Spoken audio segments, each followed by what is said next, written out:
What happens at laser tag never stays at laser tag.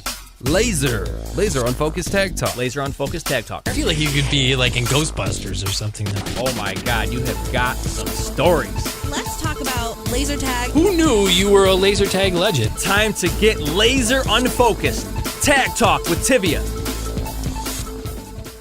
Welcome to Laser Unfocused Tag Talk. Hi, I'm Tivia. I love collecting almost as much as I love laser tag. So I'm excited to learn more about a new project launched by a player in Australia that combines laser tag with trading cards. I'd like to welcome my guest, who is Lachie Whittington, aka Lachie, aka Spider. And he is here to join me talking about a very cool project, laser tag trading cards. Welcome, Lachie. How's it going?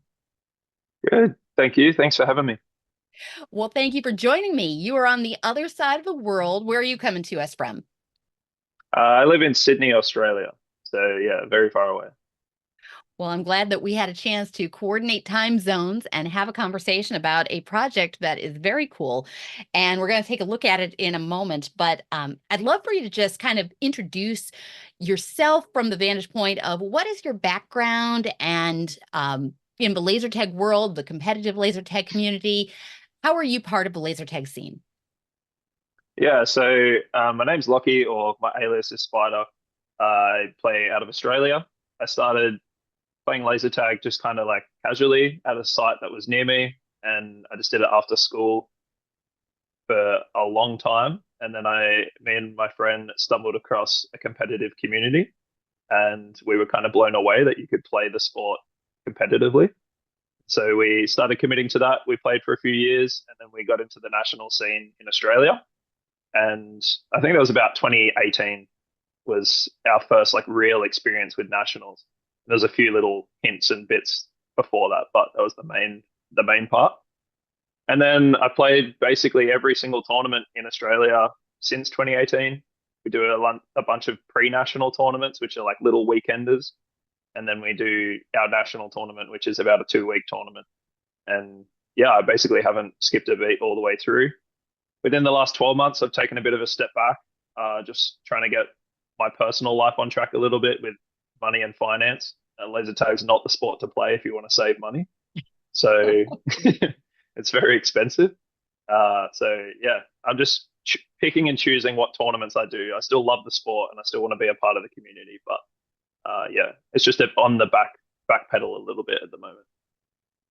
Well, you found a really creative way of still ingraining yourself into the laser tag community, and that's the project that I wanted to talk to you about. So you are the guy behind lasertagtrading.com, and I have a little binder of my collection because as soon as I heard about this laser tag trading cards, I was like, oh my gosh. So I've got my whole collection right here, and I'm looking forward to talking to you about it, including your card. So talk to me about how this whole thing got started. What is lasertagtrading.com and what's it all about? Yeah, so I'll go back to like where the idea came from, which is a bit of a terrible story. It's not the way that you think it would happen.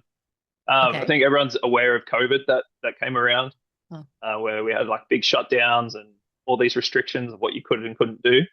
So I decided to make the most out of COVID, and I just like self-taught myself graphic design on my computer, just watching YouTube and other things like that, learning how to design and be creative minded using my computer because I wasn't allowed to work or leave my house. That led into designing logos for people and jerseys for laser tag and banners and flyers. And I'm not professional and I don't often get paid for it, but it's just a fun side thing I do because I'm a bit creative minded. Then I wanted to find a way to get it into laser tag because I don't know, I thought it would be cool to be able to do something. I did a few YouTube videos back in the day on laser tag content. Then I joined the Laser Sports Academy, which is like another laser tag project. And we made some content in that space. But I wanted like my own little venture and my own thing I could do in my own time. So we created these laser tag cards. Originally, they were based off like, I don't know, like soccer cards or football cards where you have attack rating, a defense rating, a communication rating, all those laser tag lingo pieces, but it was going to be really difficult to rate people without them getting upset because everyone has their own opinion of how good they are or how bad they are. So I went for a cleaner version, which is just based off statistics from a tournament. And so now we have like tournament sets, and for each tournament, you can collect each player for that competition. So it's literally just a passion project. It will go for as long as I'm passionate about it, and then when I lose passion, I'll either hand it to someone else or just, I don't know, kind of end it. But yeah, it's a fun gig, and it uses a lot of creativity, and I get a lot of freedom. And there's been a surprising amount of support from people in the community. That's amazing. And I think that it's very clever, really cool idea. And Mm. so at this point, how many events have you covered? And if somebody wanted to see these cards, what can they expect out of them? Yeah, so obviously living in Australia, the easiest way to do it is to do the Australian tournaments. It's really hard to do international tournaments when you're not there. So all I've done is our from 2 years ago in 2024, was it? I think so. Yeah, Zoltac 2024 was in Albury, in New South Wales, and so I've done a set for that. I did the following year, which was 2025 in the Sunshine Coast, and I also made a trip with a team over to the European Champs. And because I was there, I was able to talk to everyone and organize the European set as well. So it's pretty exciting. I think the dream would be to not have to be at the tournament to be able to make the cards, but there's a lot of issues and a lot of hoops we had to jump through to get it to where it is. So I'm very skeptical of doing that. I want to take it slow and just slowly branch out and be comfortable. I don't want to upset anyone. I want it to be well received. And yeah, it's really hard to do big things in the laser tag community because there's a lot of opinions and a lot of people, but I think we sit in a nice spot at the moment. I understand completely. And I think that you've done a great job with this set.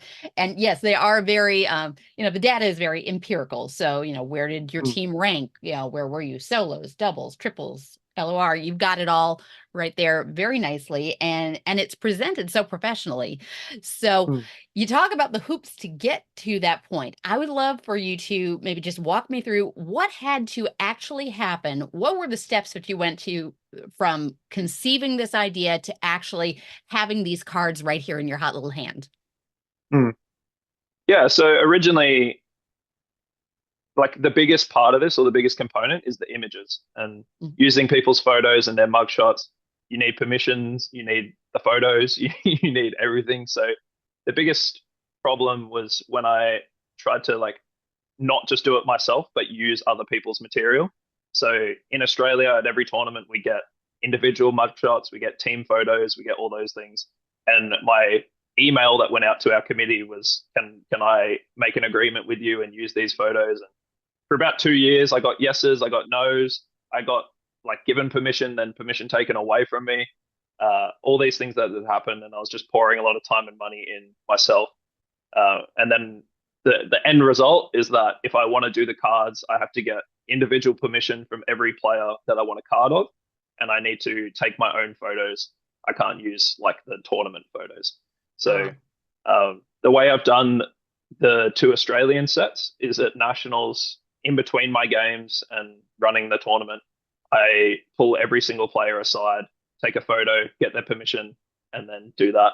And Australia has big tournaments. So one of the sets is like 126 players, and then the other one's like 135. So it's a lot of me just harassing people at the site, being like, can I get a photo, please?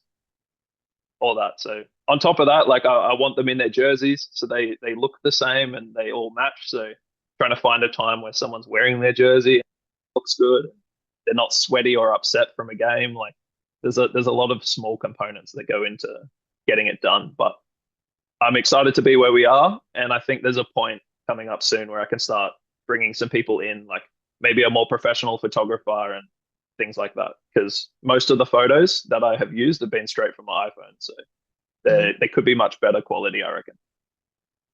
Well, they look great. And I'm not going to ask you to name names, but I'm just wondering, is there anybody who played who didn't get a card, didn't want to be on a card, or do we have a complete collection for each one? Yeah, that's a good question. So there's obviously some people that don't like photos, and there's also some people who might not be in the sport the whole for like eternity, and so they don't want that piece of them being accessible to anyone, because once this goes online, like anyone in the world can buy it. Players of the sport, players not of the sport, and they can do whatever they want with the cards essentially. So it's a little bit of a thing that you're signing up for, but I think we just put into the spirit that the game is full of awesome people, and we're never going to have an issue. If it does, then I guess it's all on me, and I have to just figure it out. So we'll go from there. There's like a rule that I have is in a game of laser tag in Australia, we have a 5-man team. And so a lot of teams have more than 5 players, but if I don't get a yes from 5 players, I won't print the team. So unfortunately, if like 3 or 4 people want a card, but the other people on the team don't, I can't do that team because I want the consistency and I want it to be official. There's been a few people who aren't interested, but for the most part, I can get 5 from a team. So yeah, I give people the option. There's no pressure, there's no forcing. But unfortunately, I think in the European set specifically, there was like 2 teams that didn't make the list or the print because I couldn't get enough players. Understood. And, you're absolutely right that at this point you are branching out internationally. I mean, I'm sure when you printed the first set, you didn't expect a crazy blogger enthusiast from the United States to be reaching out and saying, hey, can you do international shipping? But at this point, though, you have covered at least the one international event. So, so I know that there was a USA team represented in Germany. So how did it go over when you went from just Australia to a bigger scene? There's obviously a bunch of research. I've never been very business minded. And so, unfortunately, like trying to figure out how much to charge and shipping and handling and how much all that actually costs, I've been out of pocket significantly. Even though the amount I get from people to like print the cards versus how much it costs to actually get them printed, there is like profit in that space. But for the first 2 prints, not being business minded, I didn't factor in all the packaging, all the shipping, all the other rates, and so I'm a little bit in the red. But the goal, I guess, in the future is to make it something profitable, so I can pay myself for it, but I can also put potentially some money into the scene, because laser tag is not a sport that makes money. So no, absolutely. And I'm glad that you're getting to the point now that you're able to recoup some of that, hopefully. And so my next question was going to be about unexpected challenges. And I guess the finances are certainly one.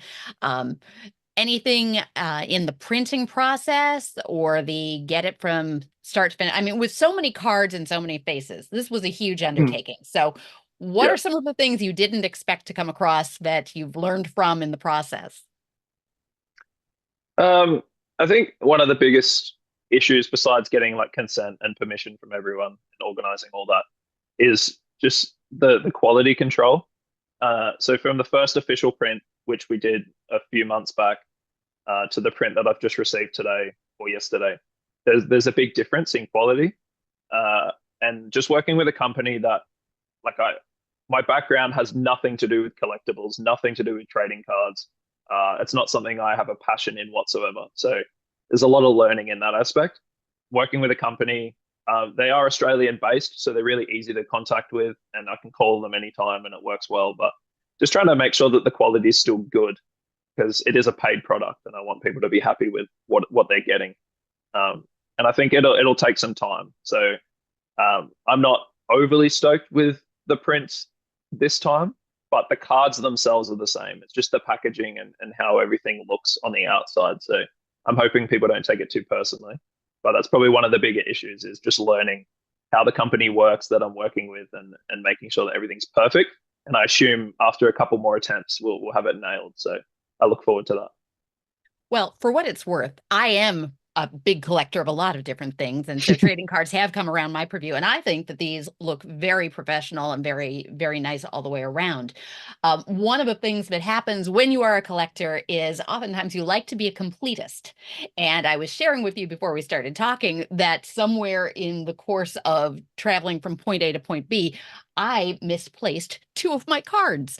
And that is a problem that you can account for, or then let me rephrase that. You don't account for it. I lost the cards, but you can correct by virtue of the fact that you've set this up in such a way that you can either acquire an entire full set or a booster pack or a team set per the team you want. So could you just talk a little bit about how that's set up, why that's set up? In my case, I had already pre-ordered an extra team set, so I'm all good.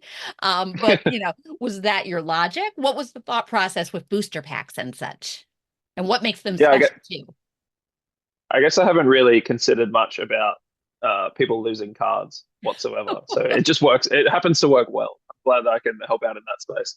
Um, yeah, booster packs is where it started. I think what everyone wanted when I first brought the idea to some of my close friends in the community is how cool it would be to like open the pack and slowly reveal the cards and try to guess who you're going to get and like collect them all.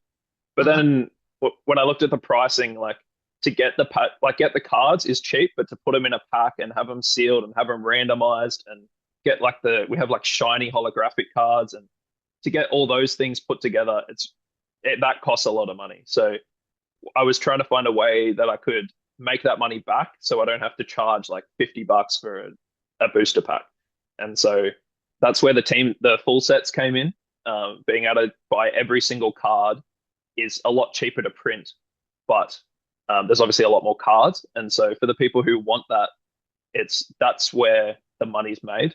And then the booster packs are sold basically, like I think in each booster pack I make like 10 cents profit. So it's really not making money from the booster packs, it's making money from the full sets. And then we added team sets because some people don't want to spend a bunch of money, but they want their team or their stats. So being able to do a little team set in a nice represented way, I think is a good memory from each tournament. It's so funny to me to hear you say it that way, because I come at collecting from exactly the opposite angle. I said right away, okay, full set, done. And then I looked at the booster packs and I was like, but you don't know who you're going to get. So I'm not sure I want that. I want to know who I'm going to get. So I'll buy the team set because these are the teams that I'm interested in. So it's interesting that other people had kind of the opposite point of view. Yeah, it's a bit interesting. There's like going off the first order process, there's definitely people who just bought like 20 booster packs and they just love the idea of opening and seeing how many they can collect. And I think there's a little group in the community that would love to be able to get a full set without buying a full set and try and like properly collect them all. But yeah, there's also people who just, I don't know, they're probably like me and they're not as in the collecting space and they just want the souvenir. So I wanted to be able to account to everyone. Well, I always think when you have the random sets that there must be one or two that are more rare than others, but maybe in this case, maybe you just balanced it all out. I mean, if you did the booster sets, what are the likelihood?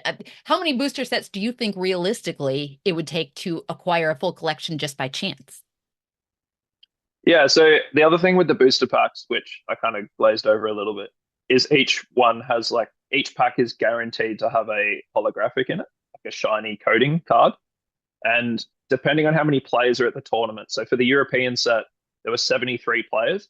And so I've only printed 73 booster packs. And then each booster pack is a one-of-a-kind shiny card. And so there's only one shiny of each player.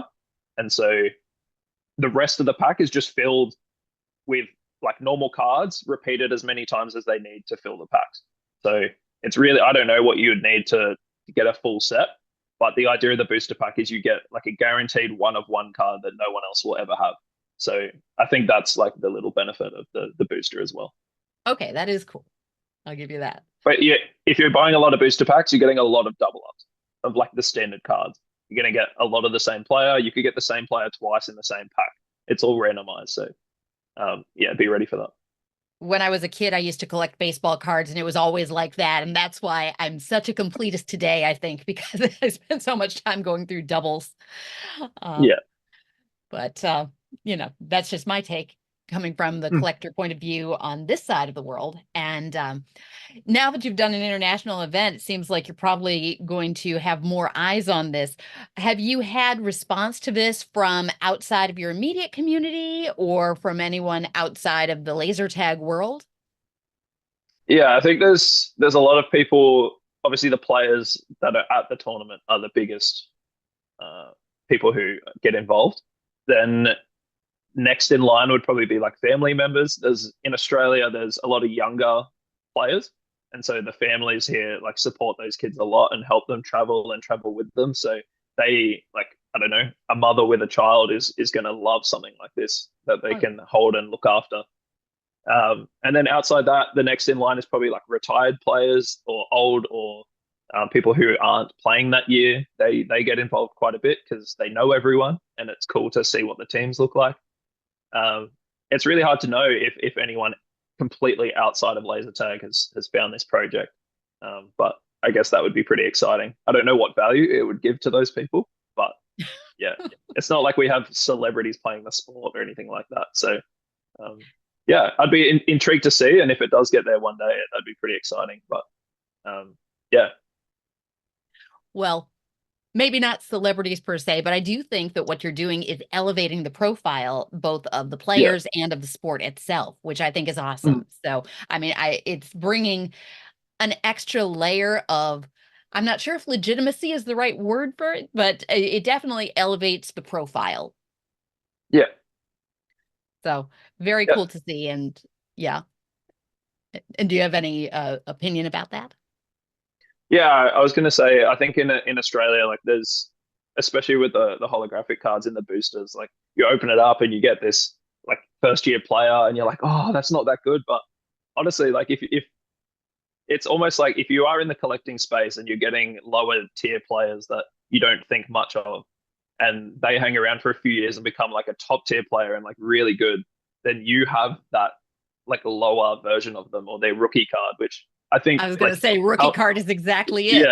yeah, in a few years' time, like that's going to be a really good card to have. And I really don't want this project to become like a marketplace where people are like selling cards. I don't want that kind of thing because I don't think it's worth it for the community. But Mhm. I do love the souvenir side of it. So yeah, like if you open a pack in Australia and you get like one of the best players, like the top five in the country, like you're pretty excited. So there's definitely some sort of like celebrity, but we don't have big names and big sponsors in the sport to elevate for players that don't play the sport or are from an outside perspective. So if we can get to that one day, that'd be pretty fun. But yeah, I think for now I'm pretty content in just letting it happen within the sport and repeat each year and try and improve each year, make the cards better and better. Well, I think you're doing a great job with that. Any other goals or objectives that you'd like to see for the future of this project? I think it would be nice to be able to try and include some other people in the project. I don't know what that looks like. I don't know what the roles and responsibilities of other people would be. But for me, I don't want it like it's laser tag trading. It's not zone laser tag trading. So if we had a Laser Force international tournament in Australia recently, if Mhm. there's something we can do with other tournaments that like contribute to this as well, I think that'd be pretty fun. There's just a lot of issues I need to figure out of not being there myself to do the cards. So that's probably a long term goal. And then expanding the product. Like if there's anything that people want or any variables that people want to see or variations of cards, then we could do that. In Australia, a lot of the competitive people have talked about signature cards. So if you like place in an event at nationals, you get a specific card, and we can have the players like sign the cards and then get them printed. So there's like pretty cool ways that we can make those one of a kind cards even more special. So yeah, we'll see what happens, but the sky's the limit, and the community is very powerful. So as people get involved and want to help out, then I reckon we can turn it into something even better. Well, I love that. And yeah, you've got a lot of momentum. And like one of the things that I noticed just today, I was just double checking your website. My next order is going to include your special binder because I think that Mm, you're really on the right track with making different cool collectible things And this can grow as it goes on. So it's kind of cool to know that it's not just scene specific, that you might have a future with more of the systems. And Yeah. again, the website is lasertagtrading.com. Is there anything else that you'd like to share about this project? One of the things that I purchased recently was like a different way of displaying the cards, Okay. and I noticed that the people who collect have like bought the card. They got a little. We have like these. This won't do it justice, but they're like top loader protective sleeves. It just looks Mhm. after the cards a lot more. And then you can put them on a little stand and display it in your room or in your office or wherever you like. But I wanted to make that better. I wanted a way to display cards a little bit better. I was getting all these advertisements around Christmas with a company called Displate, which is like a metal picture frame that you can put any artwork on and then print it and smack it on your wall. Mhm. They go on the wall with like I'm looking at where I have mine at the moment, but it's like a fabric thing that sticks to the wall and then you stick a magnet to that. So you can take it off and put it on anywhere you want and it doesn't destroy your paint. And because the whole poster is metal, it just sticks on the wall. You can adjust it however you want. It's super easy and like people friendly. Nice. But I wanted to show this off because this is like Ah, the a giant first size version. thing. Yeah, Oh, except I cannot help but notice that it's from a different event because I'm holding the one from Gold Coast. And which one is that? this is the Zoltec, the European champ card. And you were Um, first place team. yeah, Nice job. yeah, thank you. But yeah, I found this is like a really nice way to display the cards for people who want to like put them up, and you can like collect as many as you want. You could have Mhm. like every year across the wall. I'll probably get like the ones that I've got and just put them like across the back of my wall here, and just compare my statistics, but keep them as a memory. So that's not something that's official yet. This is kind of like the first I've talked about it, but I'm really keen to like see if there's interest for that, and maybe the next time we do a print, I can get some of those for people because they're pretty cool. It is a bit weird looking at myself on the wall, but uh, if I could do like a team card and then print that, I think it'd be really nice because I like to follow my team each year. That's awesome. Mm. Well, I think that you're doing something very clever, very cool for the community, and I appreciate it. And I'm going to be a continued customer, so you can plan on some international shipping over this way. Now, I like to end the podcast with a few rapid fire tag talk questions. So, quick questions to you and quick answers back. You game? I'll do my best. Yeah. Okay. What's your favorite tournament you ever played? Definitely the European Championships. As in Australia, where I've come from in Sydney, we don't have the best scene or like community, and our restrictions force us to play within our state. Going over to Europe, I could play with any player I want in the country, and we got to play on like a quite a powerful team with a lot of experience. So I learned the most. I got to play at my absolute best, and yeah, it was just an incredible experience. That's awesome. Other than your trading cards, what is the coolest prize or souvenir that you've ever gotten through laser tag? Most of it's just trophies. Trophies are always exciting when you get them. But we had a tournament in 2021 in Queensland, one of our states, where they gave you like a championship ring that you could wear for Oh, winning an event. And I just thought that was a really cool way of changing it up because we couldn't have nationals that year because of COVID. And so the comp we had, they gave us championship rings, and I still have one of those to this day. So that was pretty exciting. that is very cool. Oh, what is the coolest place that you've ever traveled for laser tag? I'm gonna have to double up. It's gonna be Germany. It's like my first proper trip overseas, so to be able to do that just because of laser tag was pretty special. Nice. Who's the coolest person that you've ever met through laser tag? Oh, there's so many. Um, I'm just gonna I'm gonna say my friend Adam Crouch. He's a player within the Australian scene, but he's just without like the sport's massive. There's people in so many different states and countries that you connect with, but he lives in a state in Australia, and without the sport, I would have never met this fella. But we just get along like a house on fire. His sense of humor is like mine, and yeah, we're great mates. So I really appreciate him. His alias is Crouchy. And yeah, we're playing on a team together tomorrow night in a tournament. So Nice. yeah, Well, good luck with that. thank you. What's your favorite snack at the concession stand? Oh, is this like while playing laser tag? If you've got them. Yeah. Do you have a concession stand where you play the most? If not, it could just be anything. What is that specifically? In Australia, it might be something different. Oh, like a food snack stand, like nachos, chips, soda. I don't know if like burger and chips go into that category, but Sure. I get everywhere I go, burger and chips. I don't Okay. care what type of burger.